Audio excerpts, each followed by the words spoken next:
ऐसे बहुत कम लोग हैं जो किसी भी परिस्थिति में वैसे ही रहेंगे जैसे वो हैं। राम का जीवन एक डिजास्टर है, दुर्घटनाओं का एक निरंतर सिलसिला। उनका जन्म एक राजकुमार के रूप में हुआ, भावी राजा के रूप में राज्य अभिषेक हुआ।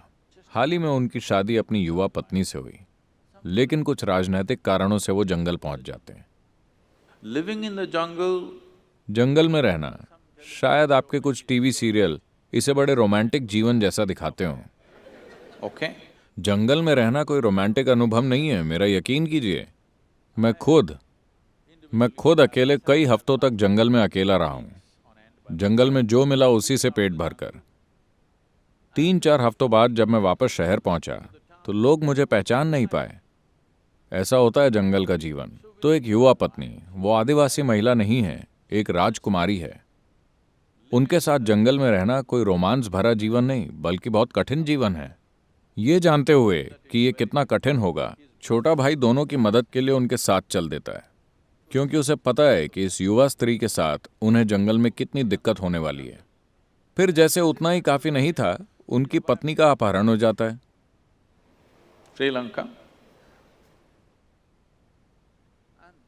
और चूंकि वो अपनी पत्नी से बहुत प्यार करते हैं, वो उदासी की हालत में ही पैदल पूरा सफर तय करते हैं। सफर आसान नहीं था और उन्हें यह भी नहीं पता कि उनकी पत्नी जिंदा है या मर चुकी है या किस दशा में है। वो पैदल पूरा सफर तय करते हैं, तमिल लोगों की एक फौज तैयार करते हैं, समुद्र पार करते हैं, एक सुंदर शहर को जला देते हैं, बहुत सारे लोगों को मार डालते हैं, अपनी पत्नी को वापस लेकर घर लौटते हैं। अब उनकी पत्नी गर्भवती है। सोनोग्राम तो होता नहीं था, तो वो ये नहीं जानते कि लड़का है या लड़की या लड़के या लड़कियां या क्या है। एक राजा के लिए बहुत जरूरी है। एक राजा के लिए बेटे का होना बहुत जरूरी होता था, क्योंकि उन्हें एक उत्तराधिकारी की जरूरत होती थी।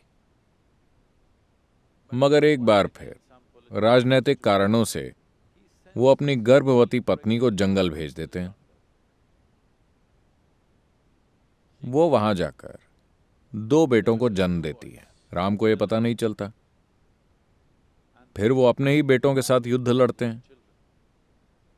किसी के भी जीवन में सबसे बड़ी दुर्घटना यह हो सकती है कि जाने या अनजाने में वो अपने ही बच्चों की जान ले ले। यह आपके साथ होने वाली सबसे बुरी घटना होगी। उनके साथ लगभग ऐसा हो ही गया था। उन्होंने अपने बच्चों को लगभग मार ही डाला था। किसी तरह भाग्य से या परिस्थिति के कारण वो उन्हें मार नहीं पाए। उन्होंने उनको मारने की पूरी कोशिश की थी, बिना जाने कि वो दोनों कौन हैं। उसके बाद सीता कभी भी दोबारा उन्हें देखे बिना प्राण त्याग देती है। क्या आप इसे सफल जीवन कहेंगे? नहीं, लेकिन हम उनकी पूजा करते हैं।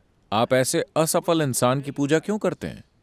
क्योंकि चाहे जो भी दुर्घटना हुई हो, उस इंसान ने कभी गुस्सा नहीं किया, कभी नफरत नहीं की, उन्होंने कभी अपना संयम नहीं खोया, उन्होंने अपना संतुलन 100% बनाए रखा, उन्होंने अपने जीवन के सिद्धांतों और मूल्यों का त्याग कभी नहीं किया।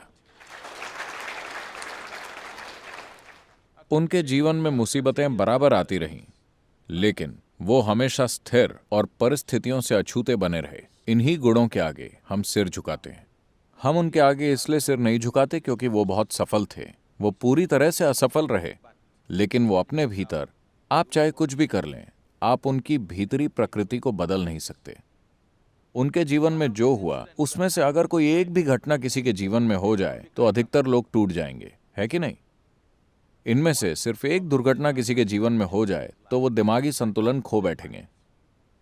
दुर्घटना के बाद दुर्घटना, लेकिन पूरा संतुलन। we are bowing down to that quality because this is inner management. हम उसी गुण के सामने सिर झुका रहे हैं, क्योंकि यही इनर मैनेजमेंट है। अगर आप बाहर दुनिया में जाकर कुछ करना चाहते हैं तो दुनिया आपके ऊपर क्या फेंकेगी, इस पर आपका कोई कंट्रोल नहीं होता। लेकिन आप उससे क्या बनाते हैं, वो 100% आपका है।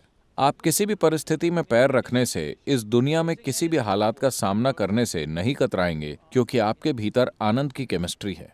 राम एक शांतिमय केमिस्ट्री में है।